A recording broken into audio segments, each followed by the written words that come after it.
Okay, let's just address the elephant in the room right off the bat. Welcome to this explainer. I know exactly why you're tuning in today.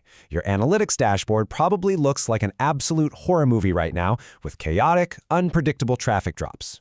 As an SEO consultant, the #1 question I've been hearing all week from panicked clients is this just another regular Google update, or did they fundamentally break search this time? Well, today, we are doing a complete forensic debrief to find out. We're going to separate the hard data from the industry panic and build you an actionable recovery plan. Here's our itinerary. We'll quickly cover the May rollout timeline, the volatility winners and losers, EEAT and AI content, those massive Search Console glitches, the Agentic search shift, and finally, your exact step-by-step recovery framework. All right, let's dive right into Section 1, the May rollout timeline and Google's shift to a continuous calibration cadence. Now, what's immediately striking here is the unusually short window. I mean, it's been just 6 weeks since the March update concluded. Google's core systems have clearly shifted to a highly iterative paradigm. They aren't waiting around for quarters to adjust the dials anymore. And the rollout itself, it was definitely not a smooth curve. Over that 11-day window, we saw distinct, severe turbulence spikes. The first wave hit hard over the weekend of May 23rd, peak turbulence struck on May 30th, and then we saw a final surge right before the official completion on June 2nd. Because of these staggered, choppy waves, traditional before and after data comparisons are dangerously misleading right now. If you're feeling incredibly anxious about your traffic, trust me, you are not alone. Glenn Gabe over at G Squared Interactive summed it up perfectly. He noted that while March was meh, May is big. And that completely validates what we are seeing in the trenches. This wasn't just some minor algorithmic tweak. This was a massive, highly disruptive shift in how domain trust is calculated across the entire web. Let's move to Section 2 and see how this builds. Volatility, winners and losers. Let's look forensically at who actually took the hardest hits. The impact here was incredibly polarized. I'm talking an absolute bloodbath in the your money or your life categories, specifically health, finance, and gambling. Google implemented much stricter trust gating protocols, making these sectors hyper-volatile. E-commerce and affiliate sites also took heavy hits, especially those relying on thin copy or generic product reviews. Information aggregators literally bled traffic because they simply lacked primary original value. But on the flip side, local small businesses and B2B SaaS platforms actually survived, and some even thrived. Sites with deep technical expertise and genuine narrative-driven value really held their ground. 7.8. Take a second to process that number. That is the massive desktop and mobile volatility score recorded by the SEMrush sensor on May 30th. To put that into perspective, this update hit the search engine results pages with unprecedented force and completely reorganized the board over a single weekend. Okay, moving to Section 3, EEAT and AI content. It is time to separate the signal from the absolute noise. This perfectly addresses the single biggest panic question I've gotten from clients this week. Did Google just universally ban all AI content? The short answer, no, absolutely not. Google is not indiscriminately banning AI, it is targeting unoriginality. Thin, AI-generated content, the stuff that is mass-produced, derivative, and heavily templated is what got crushed. But helpful, AI-assisted content, it survived just fine. If you're using AI for structure, but you're heavily enhancing it with first-hand experience, named authors, and original testing data, you are completely safe. Ultimately, it boils down to whether you are a primary creator of data or just a synthetic digital curator. And this brings up a really fascinating theory we've been testing. We are actually seeing that entity consistency is actively outperforming basic content quality. Look at the EEAT signals that survived the purge. It wasn't just about having a well-written post. The real winners had consistent named authorship, meaning a real founder's bio on your site perfectly matches their LinkedIn and third-party directories.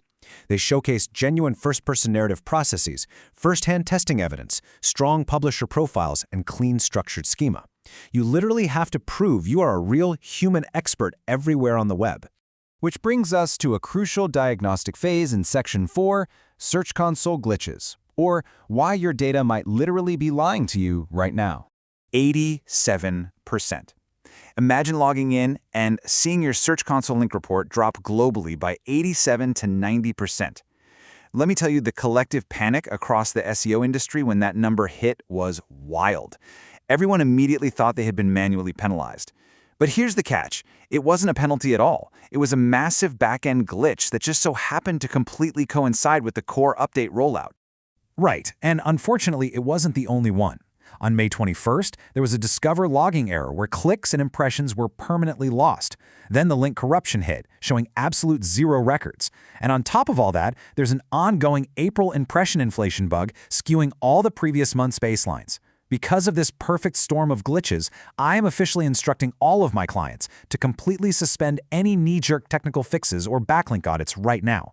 The baseline metrics you are looking at in Search Console are structurally flawed. Just don't trust them yet. Okay, let's look at the bigger picture. In Section 5, the Agentic Search Paradigm Shift.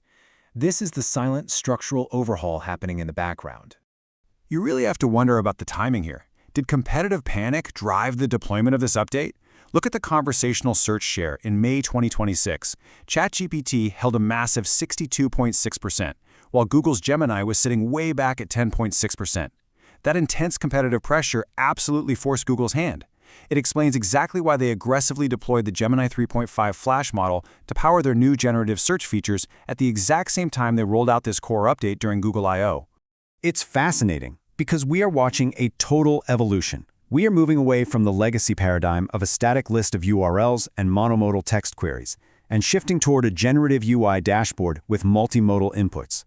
Google is transforming from a legacy document retrieval system into a dynamic, agentic answer engine, and that profoundly changes how your site's visibility is measured and valued moving forward.